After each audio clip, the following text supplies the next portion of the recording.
Welcome back to our channel that is Veda edtech. आज का video बहुत ज़्यादा स्पेशल होने वाला है बिकॉज आज हम ह्यूमंस को, एनिमल्स को, अपने अराउंड जो चीज़ें देखते हैं हम लोग उनको आज क्लासिफाई करने वाले इस पर्टिकुलर चैप्टर में। बहुत सारी कंफ्यूजन दूर होने वाली कि एक स्पेसिफिक एनिमल उस स्पेसिफिक ग्रुप में ही क्यों है। बहुत सारे क्वेश्चन के आंसर आपको इस वीडियो में मिलेंगे, तो वीडियो स्किप बिल्कुल भी मत करना और पूरा वीडियो लास्ट तक देखना। Let's get started.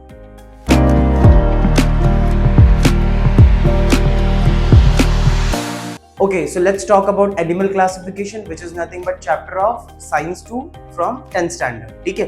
Now animal classification समझने से पहले हम लोग मेजर कॉन्सेप्ट का मतलब समझ लेते हैं। What does classification mean?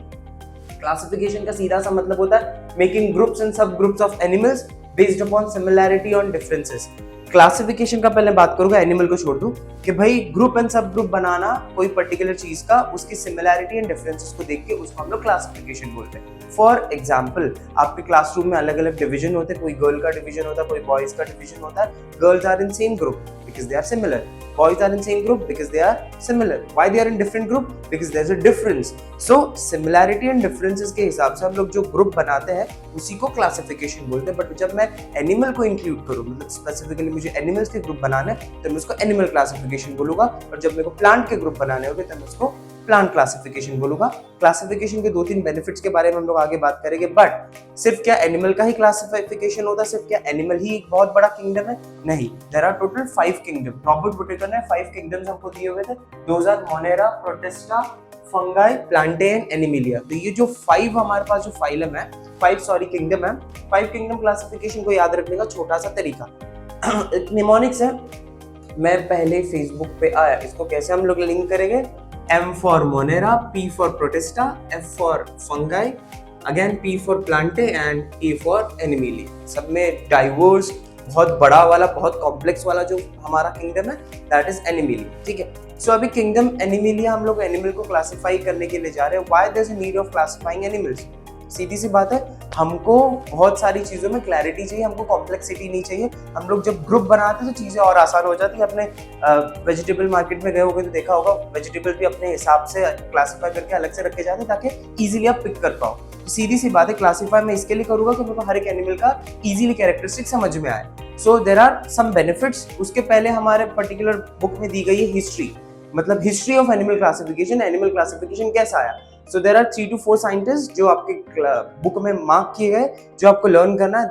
that is nothing but Aristotle, Theophrastus, Pliny, John Ray, Linnaeus and Carl Wood. So these are the name of some scientists which has been given in your textbook. Okay, so apart from the history, let's talk about some benefits जिसकी वजह से हम लोग animal classification कर रहे हैं। कुछ तो बेनिफिट होगा, कुछ तो फायदा होगा। सब में पहले study of animal becomes convenient, easy हो जाता है आपके लिए। आपको ग्रुप एंड सब ग्रुप बना के रिलेशनशिप जानने के लिए मिलता है, कौन सा ऑर्गेनिज्म और कौन से 2 फाइलम्स के बीच में कैसा रिलेशनशिप है। We will get to know about the evolution कैसा आया, हम लोग को उनके एडेप्टेशन के बारे में जानने के लिए मिलता है। अपार्ट फ्रॉम दैट हमको उनके niche, that is nothing but profession of an organism, and habitat, that is nothing but address of an organism.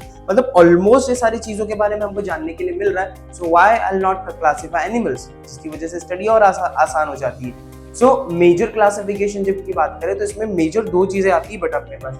वो 2 चीजों के बारे में अगर मैं बात करूं तो that is nothing but chordates and मैं बात करता हूं नॉन कॉर्डेट्स। ठीक है, बट इसके अंदर डेफिनेटली पहले हम लोग नॉन कॉर्डेट्स ही पढ़ेंगे, बाद में कॉर्डेट्स पढ़ेंगे। नॉन कॉर्डेट्स एंड कॉर्डेट्स के बीच में एक छोटा सा डिफरेंस होता है। वो डिफरेंस को पहले जान लेते हैं हम लोग कि भाई कॉर्डेट्स के पास नोटोकॉर्ड लाइक स्ट्रक्चर प्रेजेंट होता है एंड इनके पास, नॉन कॉर्डेट्स के पास नोटोकॉर्ड वाला स्ट्रक्चर प्रेजेंट नहीं होता है। What is notochord? Notochord is rod like supporting structure which is there in plant animal body. Animal को जो रॉड लाइक स्ट्रक्चर होता है लाइक स्पाइनल कॉर्ड, और we can talk about vertebral column, जो पीछे जो हमारी हड्डी होती है जो हमारे को खड़े रहने के लिए, इरेक्ट रहने के लिए मदद करती है, उस लाइक स्ट्रक्चर को हम लोग नोटोकॉर्ड बोलते हैं। तो जिसमें वैसा नोटोकॉर्ड सपोर्टिंग स्ट्रक्चर है उनको कॉर्डेट्स बोलेंगे, एंड नोटोकॉर्ड जिसके अंदर नहीं है, सपोर्टिंग स्ट्रक्चर नहीं है, उसको हम लोग नॉन कॉर्डेट्स बोलेंगे। नाउ हम ह्यूमंस दोनों में से किस पर्टिकुलर ग्रुप में आते हैं? You people have to identify. Comment section में आप डाल सकते हो कि ह्यूमन किस पर्टिकुलर सेक्शन से बिलोंग करता है, किस ग्रुप से बिलोंग करता है, ठीक है। उसके साथ साथ थोड़ा सा उल्टा केस है कॉर्डेट्स नॉन कॉर्डेट्स का, जैसे मैंने बोला कि कॉर्डेट्स एंड नॉन कॉर्डेट्स में, चलो आंसर ही बता देता हूँ मैं, कॉर्डेट्स हम लोग कॉर्डेट्स में आते हैं ह्यूमन, तो आपको आंसर भी मिल गया भाई। ह्यूमन कॉर्डेट्स में आते तो ह्यूमन का हार्ट होता है वेंट्रल साइड पे, बट नॉन कॉर्डेट्स का हार्ट होता है डोर्सल साइड पे, उल्टा है मैंने बोला, ठीक है। पहले आपने नोटोकॉर्ड वाला ऑप्शन लिख दिया, नोटोकॉर्ड किसमें होता है किसमें नहीं होता है। सेकंड हमने क्या लिखा कि भाई हार्ट कॉर्डेट्स में वेंट्रल साइड पे आगे के साइड होता है, नॉन कॉर्डेट्स में डोर्सल साइड पे होता है। तीसरी चीज nerve cord which resembles the spinal cord, तो नर्व कॉर्ड कॉर्डेट्स में किधर होगा, एग्जैक्टली डोर्सल साइड पे, एंड नॉन कॉर्डेट्स में वेंट्रल साइड पे। एंड लास्ट चीज आपको याद रखनी है, that is nothing but pharyngeal gill slits, lungs like structure to respire, तो वो प्रॉपर्ली प्रेजेंट होता है कॉर्डेट्स में, नॉन कॉर्डेट्स में नहीं होता। तो मैंने क्या चार चीजों के बारे में बात की, हम लोग यहाँ पे आइडेंटिफाई कर लेते कि दोनों के सेक्शन में जब मैंने बात की तो मैंने सिर्फ चार चीजों के बारे में बात की। मैंने सब में पहले बात की नोटोकॉर्ड की, ठीक है।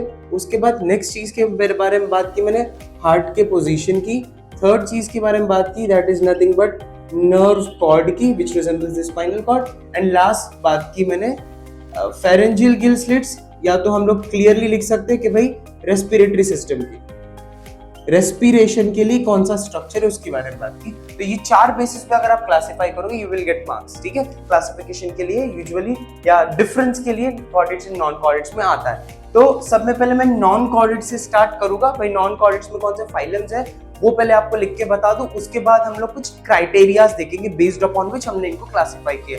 तो कौन से, मे बी आप बहुत ज्यादा उत्सुक होंगे जानने के लिए कि भाई सर कौन से इस पर्टिकुलर नॉन कॉर्डेट्स के अंदर हमको फाइलम्स दिए हुए। सो हम लोग स्टार्ट करते सब में पहले Protozoa, Porifera and then Cnidaria, ठीक है। इसके बाद हमारे पास है प्लेटीहेलमिंथिस, देन है हमारे पास एशेलमिंथिस। इसके बाद हम लोग बात करेंगे एनेलिडा, फिर आर्थ्रोपोडा एंड देन मोलस्का। इसके बाद हमारे पास लास्ट दो आते हैं, that is nothing but, last के जो दो बचे हुए हैं it is Echinodermata and Hemichordata.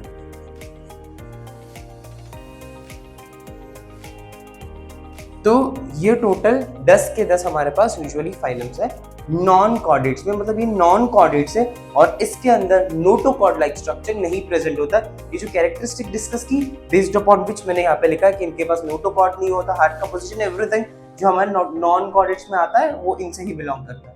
Now अब इन सबको स्टडी करने के लिए मेजर अपने पास 5 क्राइटेरियाज जो है वो मौजूद होना चाहिए। तो मैं वो क्राइटेरियाज के नाम सिर्फ यहाँ पे लिख देता हूँ कि भाई हमारे पास कौन से क्राइटेरिया होना चाहिए क्लासिफिकेशन के लिए।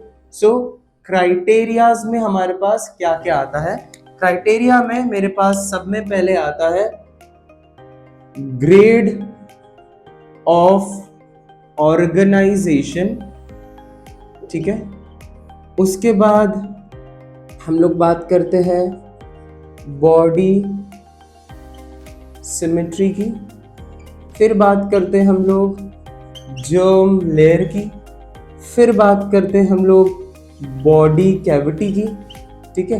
एंड लास्ट बात करते हैं हम लोग सेगमेंटेशन, ठीक है। ये 5 चीजें अगर आपको आ गई ना अच्छे से तो आपको पूरा के पूरा किंगडम एनिमेलिया पढ़ने में आसानी मिलेगी, दिक्कत नहीं आएगी। तो कौन से 5 चीजें हैं, grade of organisation, body symmetry, germ layer, body cavity, segmentation. Criteria का मतलब क्या होता है, everyone is aware of the same कि सर क्राइटेरिया का मतलब होता है किस आधार पे, किस बेसिस पे तुम एनिमल को क्लासिफाई कर रहे हो। फॉर एग्जाम्पल अगर गर्ल्स का एंड बॉयज का ग्रुप बना तो उसमें क्या आधार है, क्या किस बेसिस पे कर रहे हो, जेंडर। वैसे ही यहाँ पे कुछ क्राइटेरिया है जिस बेसिस पे मैं पूरे इस एनिमल किंगडम को मैंने क्लासिफाई किया। सो सब में पहले आप देखोगे grade of organisation. Grade of organisation में मैं किसके बारे में बात करूंगा, I will be talking about कि भाई ऑर्गेनिज्म की बॉडी सेल से बनी है, टिश्यू से बनी है, ऑर्गन से बनी है, या पूरे के पूरे ऑर्गन सिस्टम से बनी है। So according to the organisation body में क्या है, हम एनिमल को क्लासिफाई करते हैं। सेकेंड आता है बॉडी सिमेट्री। बॉडी सिमेट्री में 3 सिमेट्री आती है, एक आता है असिमेट्रिकल, एक आता है बायलैटरली सिमेट्रिकल, बायलैटरल सिमेट्री, और एक आता है रेडियल सिमेट्री। इस सिमेट्री का मतलब क्या होता है, body is going to divided into 2 equal halves और नॉट बेस्ड अपॉन दैट हम लोग ने कुछ सिमेट्री रखी है। असिमेट्रिकल बॉडी मतलब बॉडी को कोई भी प्लेन से कट करो इक्वल हाफ्स नहीं मिलते हैं। बायलैटरल सिमेट्री का मतलब एक स्पेसिफिक प्लेन होगा, उधर से अगर बॉडी को डिवाइड किया जाए तभी बॉडी के 2 इक्वल हाफ्स मिलेंगे। एंड रेडियल सिमेट्री कोई भी प्लेन से कट करो you will get equal halves. सीधी सी बात याद रखो, ये बायलैटरल बीच में रखा है, यहाँ पे देखो असिमेट्रिकल कोई भी प्लेन से कट करो इक्वल हाफ्स नहीं मिलेंगे, रेडियल कोई भी प्लेन से करो इक्वल हाफ मिलेंगे। बायलैटरल में तो स्पेसिफिकली बीच में से होता है, तो आपको याद रखने में आसानी होगी। जर्म लेयर, जर्म लेयर एक ऐसी चीज होती है जब एम्ब्रियो बनता है जाइगोट बनने के बाद तब जो फॉर्म होती है उसको हम लोग जर्म लेयर बोलते हैं, और उससे आगे चल के अलग अलग बॉडी के ऑर्गन्स बनते हैं। तो जर्म लेयर बेटा हमारे पास 3 होती है। 3 जर्म लेयर्स का मैं यहाँ पे नाम लिख दूं कि भाई एक होता है एक्टोडर्म, एक होता है मीजोडर्म, और दूसरा होता लास्ट वाला होता है एंडोडर्म। ठीक है, इस बेसिस पे मैं क्या बोलूंगा पता है, अगर मेरे पास 2 जर्म लेयर है और 3 जर्म लेयर है, 2 जर्म लेयर रहेगा तो मैं ऑर्गेनिज्म को डिप्लोब्लास्टिक बोलता हूँ, और 3 जर्म लेयर रहेगा तो मैं बोलता हूँ ट्रिप्लोब्लास्टिक। ठीक है बेटा। एंड उसके बाद बॉडी कैविटी पे आ जाते हैं हम लोग। बॉडी कैविटी के भाई बॉडी में कैविटी प्रेजेंट है या नहीं, लाइक हमारे ह्यूमन बॉडी में कैविटी प्रेजेंट होती है, एवरीवन इज अवेयर, खाली स्पेस। तो कैविटी के हिसाब से जब एम्ब्रियो बनता है उस टाइम पे बॉडी में कैविटी का फॉर्मेशन भी होता है। तो कैविटी अगर मैं बात करूं तो होता है, कैविटी का एक दूसरा नाम है, दूसरा नाम मैं यहाँ पे लिख दूं ताकि एग्जाम में आए तो आप कंफ्यूज ना हो, सीलोम। ठीक है, coelom is nothing but the another name of body cavity. तो यहाँ पे मैं बात करूंगा असीलोमेट, यूसीलोमेट, स्यूडोसीलोमेट। क्या मतलब है, असीलोमेट बॉडी में कैविटी ही नहीं है, यूसीलोमेट बॉडी में ट्रू कैविटी है, स्यूडोसीलोमेट बॉडी में फॉल्स कैविटी है। तो ये जितने भी कैरेक्टरिस्टिक बताया ना बेटा मैंने, ये सारे इस फाइलम में रिपीट होते रहते हैं। तो मेजर 5 कैरेक्टरिस्टिक भी अगर आपको आते हैं हर एक फाइलम का, grade of organisation, body symmetry, germ layer, body cavity, segmentation, हर एक फाइलम में, तो आपको वो 5 पॉइंटर्स उधर से ही मिल जाते हैं। So it becomes easy for you to classify, identify and write things about these phylum in your examination. ठीक है। सेगमेंटेशन की अगर मैं बात करूं, सेगमेंटेशन मतलब बॉडी पे segments like structure, lines like structure. Body में सेगमेंटेशन है तो सेगमेंटेड बॉडी, बॉडी में सेगमेंटेशन नहीं तो अनसेगमेंटेड, नॉन सेगमेंटेड बॉडी। ठीक है, तो these are the 5 basic criteria जो आपको याद रखने, जो आपको फाइलम समझने में बहुत बहुत बहुत ज्यादा मदद करेगी। ठीक है, नाउ फाइलम्स पे आ जाते हैं। फाइलम्स की 2-3 जनरल कैरेक्टरिस्टिक आपको बता देता हूं जिसकी वजह से आपको ये क्लियर आइडिया मिल जाएगा कि कौन सा फाइलम में क्या है। सब में पहले आता है प्रोटोजोआ, तो बहुत बेसिक फाइलम है तो हम उसको यूजुअली कंसीडर नहीं करते। Let's talk about Porifera. Porifera के अंदर हम लोग यूजुअली कौन सा एग्जांपल के तौर से समझा होगा मैं। पॉरीफेरा में you can talk about Sycon, Euspongia, बहुत अलग अलग एग्जांपल आते हैं। ये इनका सिंपलेस्ट बॉडी प्लान होता है। भाई हम लोग ने ऑलरेडी चैप्टर में पढ़ा हुआ है कि बॉडी में छोटे छोटे पोर्स होते हैं जिसके थ्रू वाटर अंदर जाता है, और ऑस्कुला जिसके थ्रू वाटर बाहर आता है। सिंपलेस्ट बॉडी प्लान होता है, यूजुअली सेडेंटरी होता है, मूवमेंट ज्यादा नहीं करते, एंड सी के सबस्ट्रेटम से फ्लूइड से अटैच्ड होते हैं। उसके बाद आता है अपने पास नाइडेरिया। नाइडेरिया में हमको एग्जांपल आता है, there is something called hydra. ठीक है, अब इसके पास 2 ही बेसिक कैरेक्टरिस्टिक है, 2 चीजें इसमें याद रखते हैं हम लोग। जैसे ऊपर वाले इसमें मैंने याद रखने बोला था ऑस्टिया ऑस्क्यूला, ये इंपॉर्टेंट था इसके अंदर। और इसके अंदर हमको यूजुअली याद रखना है कि भाई नीडोब्लास्ट एंड टेंटिकल्स इसके पास प्रेजेंट होते हैं। नीडोब्लास्ट एक ऐसे सेल जो टॉक्सिन बनाता है, टेंटिकल्स वो होते हैं जो प्रे को कैप्चर करता है, उसके शिकार को कैप्चर करेगा। एंड इसके 2 शेप होते हैं, पॉलिप एंड मेड्यूसा। वो भी यहाँ पे लिख देता हूं मैं कि भाई ये 2 शेप में पाया जाता है, पॉलिप एंड मेड्यूसा। ठीक है, पॉलिप एंड मेड्यूसा को याद रखने का तरीका बताओ। देखो पॉलिप में वाई आता है तो इट्स अम्ब्रेला लाइक, मेड्यूसा में पॉलिप में y आता है तो it's not umbrella like, it's cylindrical, and इसमें m आता है तो इट इज अम्ब्रेला। तो कैसा याद रखने के लिए बोला मैंने, एक सिंपल तरीका देखो, पॉलिप में y, सिलेंड्रिकल में y, मेड्यूसा में m, अम्ब्रेला में भी m, तो यू हैव टू रिमेंबर कि कौन सा किस शेप का है, ठीक है। उसके बाद प्लेटीहेल्मिन्थस फ्लैट फॉर्म्स होते हैं, इसके अंदर आता है प्लेनेरिया, पता है ना रीजनरेशन का प्रोसीजर करता है, body is going to divide into equal fragment, each fragment से नया फ्रेगमेंट बनता है, बोर्ड में क्वेश्चन आया था, 3rd चैप्टर में बात की थी मैंने इसकी, तो उसमें फ्लैट वर्म्स आते हैं। तो एशेलमिन्थस में आता है राउंड वर्म, राउंड वाले वर्म सिलेंड्रिकल वर्म्स होते हैं, इसमें हम एग्जांपल लेते हैं एस्केरिस का, ठीक है। पैरासिटिक होते हैं, पैरासाइट किसको बोलते हैं, जो बॉडी को हार्म करता है, इसमें दोनों में वर्ड आने वाला है parasite, you have to remember that. Annelida में आता है सबका favourite example earthworm, everyone is aware of the same, ठीक है। अर्थवर्म आता है एनिलिडा में, everyone is aware with earthworm. Apart from that हमारे पास आर्थ्रोपोडा में और हमारा फेवरेट इंसेक्ट कॉकरोच, ठीक है। कॉकरोच वाले फाइलम से याद रखना, ये एकदम लार्जेस्ट वाला फाइलम है kingdom Animalia, first largest phylum is arthropoda, कहीं पे भी सर्वाइव कर लेते हैं, ऑल ओवर द वर्ल्ड किधर भी आपको मिलेंगे कॉकरोच। सो ये बहुत ज्यादा डाइवर्स वाला फाइलम है आर्थ्रोपोडा, उसके अंदर आता है हमारे पास कॉकरोच।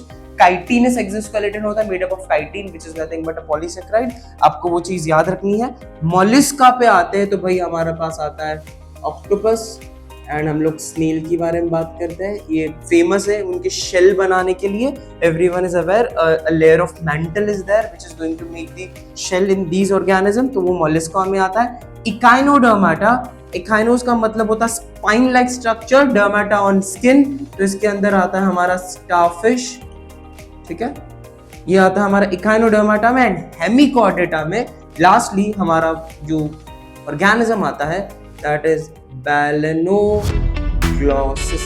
अब बोलोगे ये क्या है, ये हेमिकॉर्डेट है, हेमी मतलब हाफ, कॉर्डेट मतलब कॉर्डेट जिसके पास दो कॉर्ड होता है, तो हाफ कॉर्डेट, तो this is Hemichordata. So this was about non-chordates from kingdom Animalia. In next video we'll be talking about specific section in which we'll be observing chordates. So stay tuned for second part. Thank you so much.